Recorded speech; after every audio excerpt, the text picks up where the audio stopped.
Oke, Assalamualaikum warahmatullahi wabarakatuh. Jumpa lagi dengan saya Pak Asep Hikmatul Rizky ya. Ya, kali ini kita akan membahas masih materi prakarya ya, khususnya tentang hama ikan. Kalau kemarin kita sudah mempelajari tentang budidaya ikan konsumsi ya, minggu depan lagi. Minggu lalu kita sudah mempelajari tentang macam-macam ikan konsumsinya, dan minggu lalu juga kita sudah mempelajari tentang wadah budidayanya ya. Nah, dan sekarang kita akan mempelajari tentang hama ikan. Sebelum kita masuk materi ke hama ikan, buat yang belum like, subscribe, silahkan, mangga, dan itu mah gratis ya, nggak ngerepotin. Oke, langsung saja kita mulai pembelajarannya.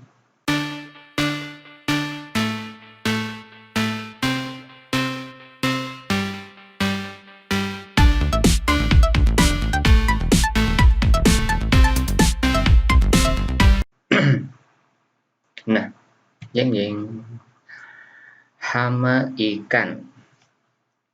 Kalau menurut definisi di sini, hama ikan adalah organisme pengganggu yang dapat memangsa, membunuh, dan mempengaruhi produktivitas ikan, baik secara langsung maupun secara bertahap.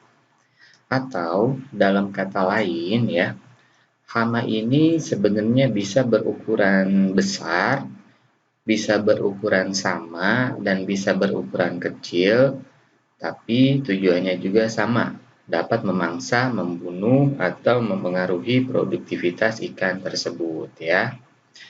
Itu definisi tentang hama ikan.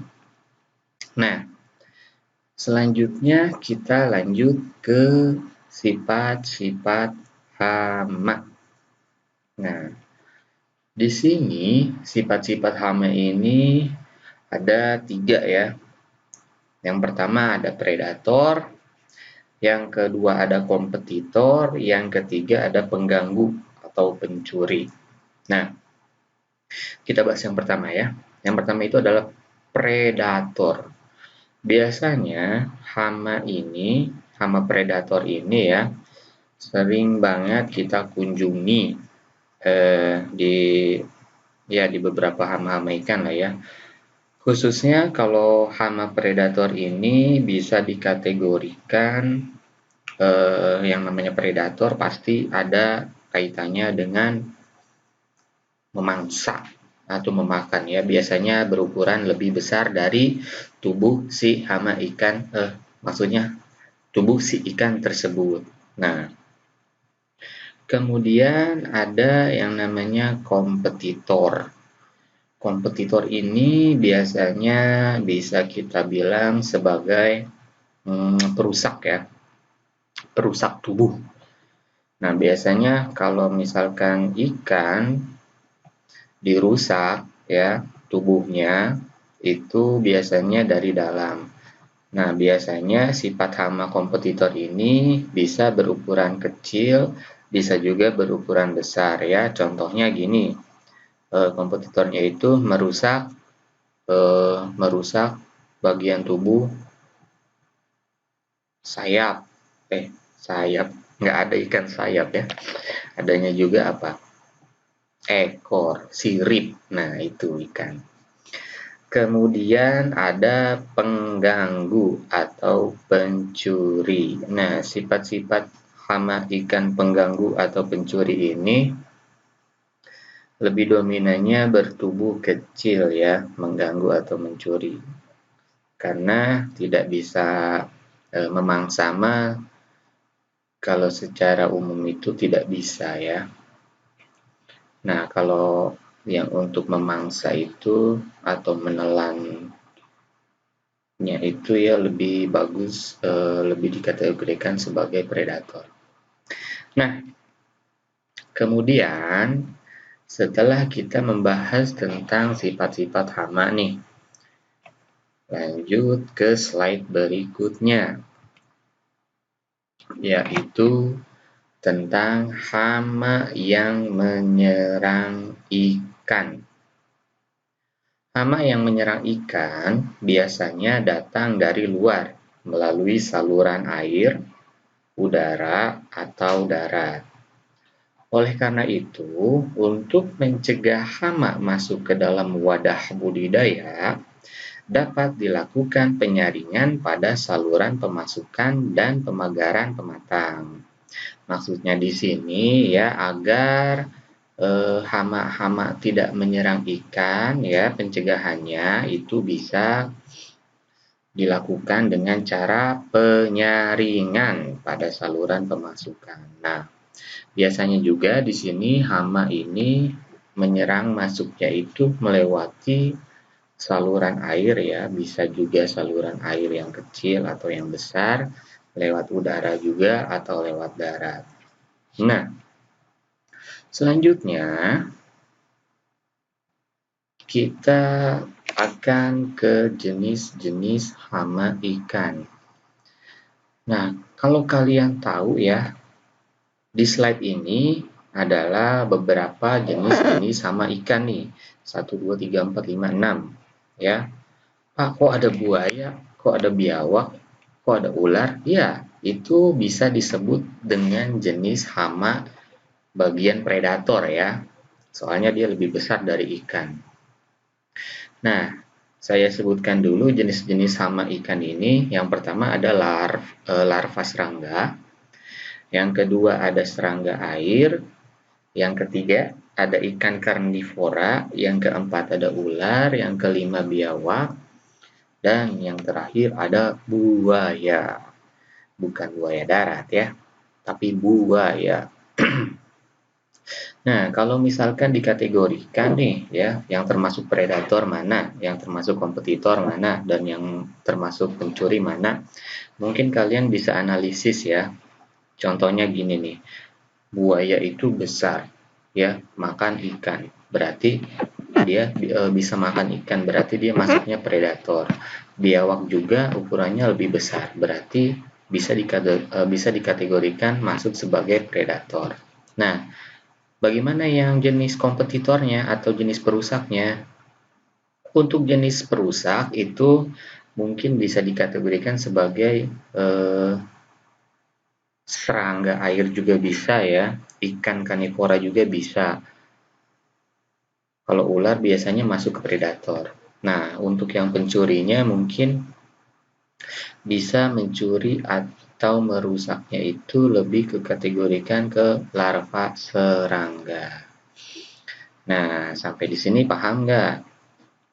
Kalau masih nggak paham, kita review lagi ya. Jeng, jeng, jeng. Nah, hama ikan adalah organisme pengganggu yang dapat memangsa, membunuh, dan mempengaruhi produktivitas ikan. Ya, baik secara umumnya mau lebih besar, kecil, atau sama, sifatnya sama, yaitu memangsa, membunuh, atau mempengaruhi produktivitas ikan. Sifat-sifatnya ada 3.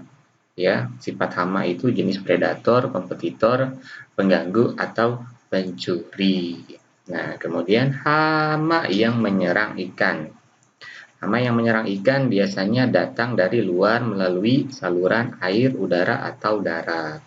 Ya, kesimpulannya itu aja. Jenis-jenis hama ikan. Nah, ada larva serangga, serangga air, ikan karnivora, ular, biawak, dan buaya ya. Ini bisa kalian kategorikan lah mana yang masuk predator, mana yang masuk kompetitor, dan mana yang masuk pencuri ya atau perusak.